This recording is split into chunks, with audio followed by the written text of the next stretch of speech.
Mga kababayan, Luzon, Visayas, and Mindanao, and the province of China ni Digong ang Netherlands.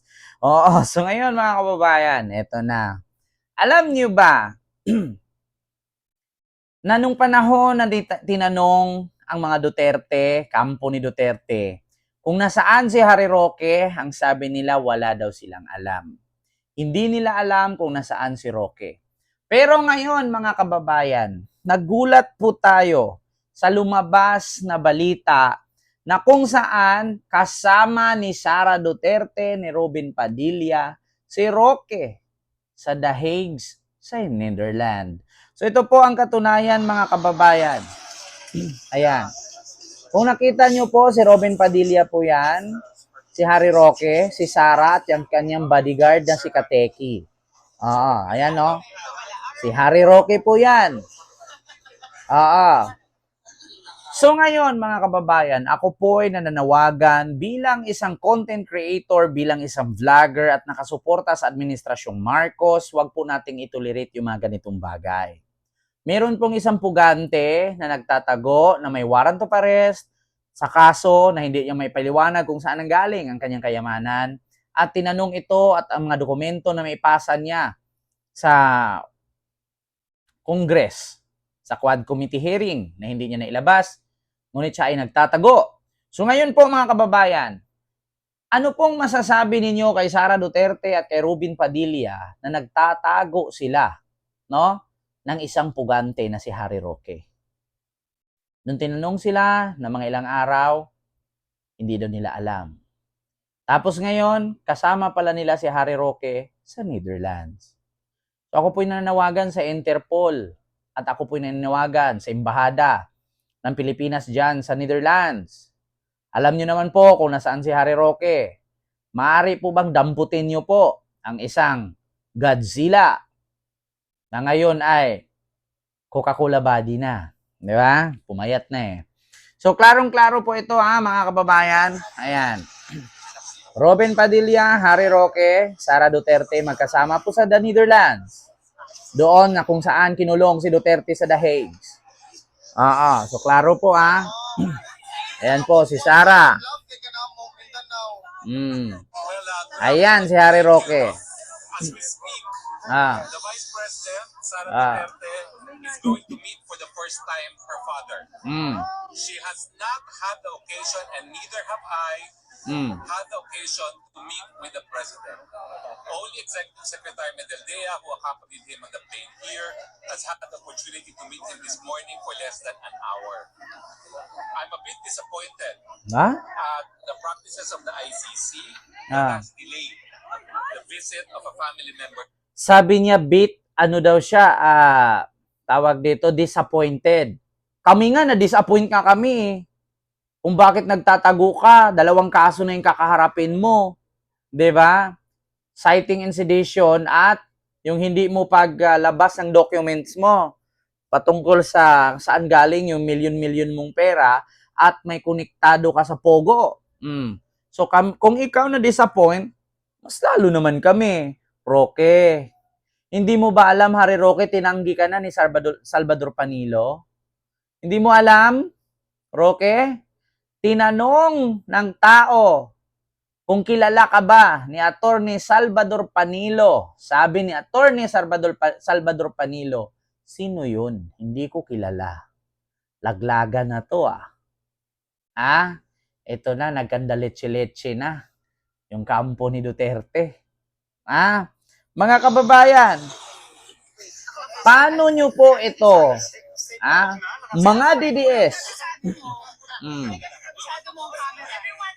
Mga DDS. Paano ninyo ngayon masikmura ng isang Vice President hinahayaan at pinapayagan ang isang pugante na magtago kung saan at alam naman niya na ito si Harry Roque ay may kaso, hindi man lang niya ni-report sa embahada, no, or sa Interpol para sugpuin. So klarong-klaro po mga kababayan na tinutolerate po ni Sara Duterte, no, ang mga kriminal. So wag na po tayong magtaka. Yung tatay nga niya na kriminal, pilit nilang iabsuelto at pilit nilang palabasin na hindi naman nila kaya. Ayaw nilang tanggapin.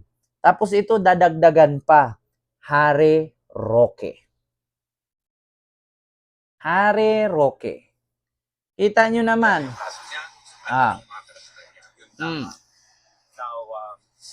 Pinapasalita pa nga ni Sara Duterte.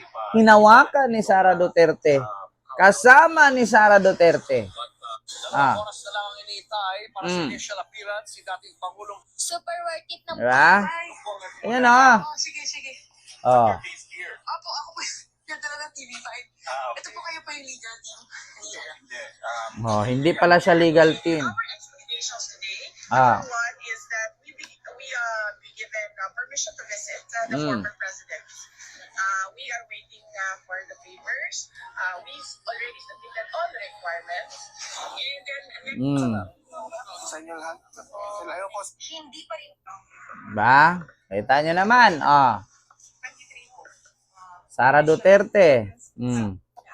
Si Harry Roque. Robin Padilla. Oh, ayan oh. Sara Duterte Harry Roque, Robin Padilla. Dumating sa The Hague. Ayun, bodyguard ni Sara yan.